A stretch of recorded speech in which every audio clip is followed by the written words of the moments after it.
isa. Kasama ni Dangan. Wala si Yossi pa! Sino ba sila? Yung freestyle sa'yo, nabutas siya ano eh.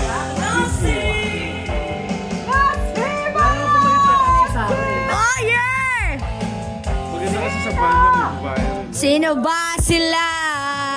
Tugtog pa lang namin sa radyo ni Julian. Opo. Hindi pa makahiyaw. Wala pa spirito na alak eh. Yung ano yung alak pa. Dahil sa radyo. Opo. Tsaka pagka nag-play kayo ng Tagalog, hindi kayo nakaka-copyright. Pag nag-English kayo, nawawala kayo sa ere. Nawawala. Sabi mo na wala sa ere si tita. Nagtugtugana ng English eh. Pagtugtog na. Kasi copyright eh. Pero ano po, bakit? I-registration naman yun.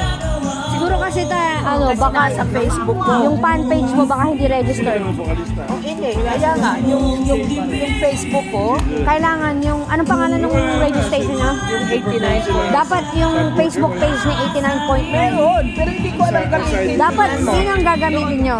Dapat doon ako mag-ano. Doon po kayo magla-live. Doon ako maglalag. Opo. Hindi ko, yung mga kaibigan mo, hindi ako mapapanood.